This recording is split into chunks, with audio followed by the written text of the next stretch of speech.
electricity. We can. It's possible. Okay, we're going to be talking more on this, on the Jonathan presidency, and of course the 2 years that are coming. And when we come back, we're going to have another guest in the house who's going to be joining us on the panel to talk more about the 2 years that have been. We'll be right back.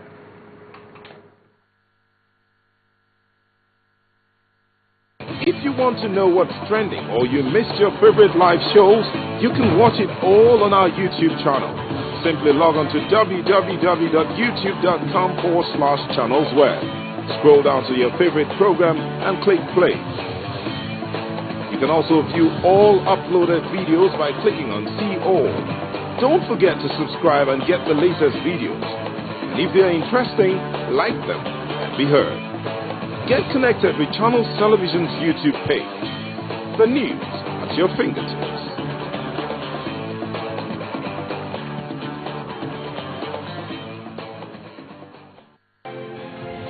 At first, it's only anticipation that something is about to happen.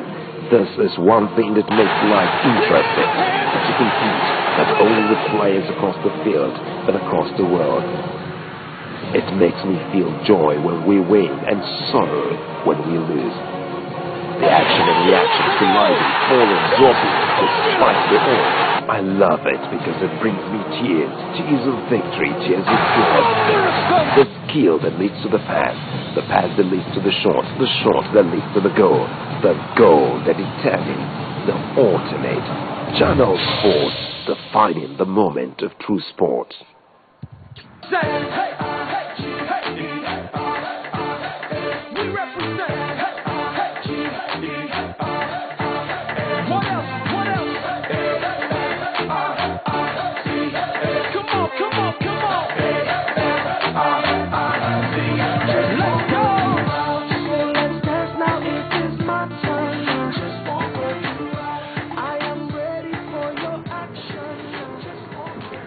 Welcome back. Mahad Benga Sheson in the house, PI Nigeria. Welcome, sir. Thank you for having me. Thank you very much for being here. Before you came on, we had two guests in the house who were very passionate, like the lady over here. She seemed very passionate about a lot of things.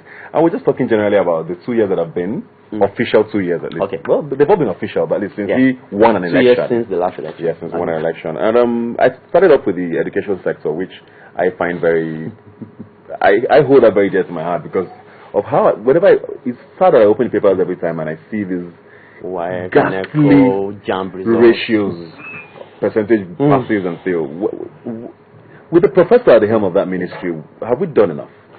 Evidently, Nigeria hasn't done enough. I'm tempted many times to quote what Professor Wole Soyinka said, that we need to shut down the educational system for 2 years and reset things. Because, I mean, let's face it, there's a problem of failure and there's also the problem of capacity. We built all these satellite campuses called open universities to take care of numbers. Yet we still have 1.6 million people writing JAMB exam and only 500,000 going into universities, which means every year 1.1 million from last year will join them. And don't forget, it goes also to the quality of the education.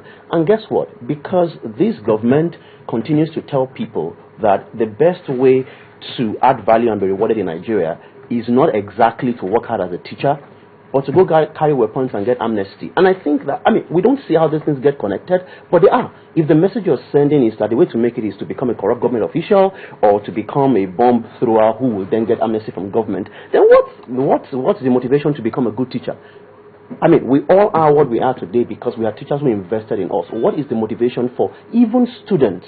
If every day I watch TV, the people that I know you pay $419 every month are the people who, unfortunately, were militant, and then you've forgiven them, but you're still paying them money. Then what you're saying to me is that if other people, my elder brother or my uncle didn't get a job after going through school, yet somebody who was an enemy of the state gets $419 every month, then why should I study for JAMB and SSC? I don't want to go too much on education because I already talked extensively with these other guys. But there's something I want to ask you about that. I also asked them because I want to get your perspective on it. Is education too cheap in Nigeria? Is that one of the reasons why we don't get quality education? Because around the world, not even just America, the UK, anywhere, but if you get quality education, you need to pay a lot of money. Education is expensive, to be fair. I mean, but look at it this way. So education is expensive, but expensive education should be an alternative that people should choose to go for. It's not the case in Nigeria. Right now, even if you don't have money for breakfast, your child has to go to a private school for him or her to compete with the other people. Yes, education will become expensive when we eventually do some of the reforms. I mean, for example, when universities begin to compete by themselves, then education will We're not become... even seeing that yet. We're not saying that yet, but even when education becomes expensive, reality is communities offset this with the assurance that this education will produce somebody who can deliver on the job and be rewarded, so he can get a loan. That's the reason. Education is everywhere in the world, but people get loans. You can't get a student loan in Nigeria. Why should I give you a loan? Because I know when you graduate, the first 2 years, you're not going to get a job anyway. So when will you pay my money back? You never pay it back. Except maybe you win an election or get appointed into something. Where do you think President Jonathan's winning point has been in the last 2 years? I thought it was going to be power until a few weeks ago. No, to be fair, I thought it was going to be power, and it was kind of doing well with power until, of course, he went on, talked to Amanpour and made that boast. I think the mistake this government is making is they're boasting ahead of success. I will give it to them that at some point we began to see some progress. But why don't you shut up for a second? Let this progress come. Maybe it's sustainable. Let it be sustainable. Maybe borrow a leaf. Be humble enough to borrow a leaf from Dele Momodu. During the presidential elections, he said very simple. We will announce to Nigerians that there will be power in Ekiti today, power in Kaduna tomorrow. Let people know if I'm going to get power on Monday alone, then I know I can even plan along. I can play Tuesday to Saturday, Sunday, go to church on Sunday, pray that everything should work well. And then on Monday, I work 6 a.m. to 6 a.m. on Tuesday and power goes. Let people know when to expect power. Yes, I mean, but stop boasting. A few days ago, we read again that they've upgraded the limit from 10,000 megawatts to 50,000 or something like that. You haven't delivered on 5,000. You're promising. I think this government, in the name of, maybe it's because everybody, the ministers are a bit scared, they may be removed or reshuffled in May, so they were kind of making promises. But please shut up for a second. Get the job done. Let people speak for you. A whole president goes on an international TV, program and says you can go and ask on the streets, and then somebody goes to ask on the streets, and then you say they're your enemies. Shut up, get some work done, and people will speak for you. What about agriculture? Agriculture is one other area where we've seen some steady progress. Of course, if we're going to give the president a knock for power, and not the minister, then we have to commend the president for whatever is being done there. Because you've got a round peg in a round hole in agriculture, Mr. Additional. Everybody knows that. But of course, it was the president who called him to come there. So beyond the joke of cassava bread, I think there's a lot of work that is being done, except that the agriculture ministry seems to put their leg in their mouth once in a while also. For example, with the millions of phones. There was no reason to say that ahead of saying that. For example, we've gone 4 million. We've done a study with 4 million farmers. Tell us what you've done. Nigerians are easy to please, trust me. Tell them what you've done, and then you can talk about phones. And you don't need to pay for these phones anyway. Telcos will fall over themselves to partner with your ministry to provide these phones and put their own apps on them. These guys are going to buy airtime anyway, which is going to help the telcos. But if I'm going to say one area where I think this government needs to get a big knock, I think it's in ICTs. We play a lot of lip service to ICT. In the next few days, the president is going to receive the report of the broadband committee that put a plan together for the national broadband plan for Nigeria. But unfortunately, while you're doing this at the same time, you're busy hiring in secret some Israeli or some other company to crack down on the same internet. How do you invite someone to the breakfast table and offer them poison?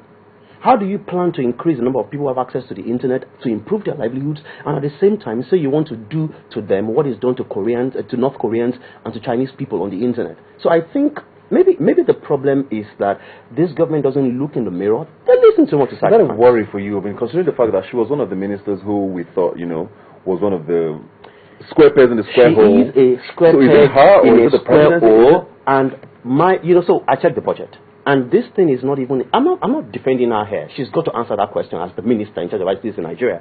But this is in the NSS budget. Page 10 of the NSS budget is where this provision was made.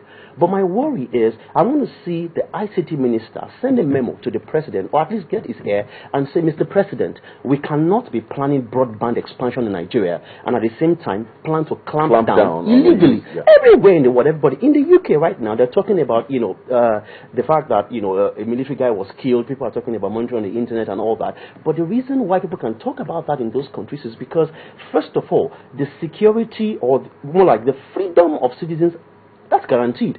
It's a constitutional right. You don't turn around and then use some backdoor policy to then take that right from them. If you really want to take that right from them, then go to the National Assembly, go and attend to some pending bills.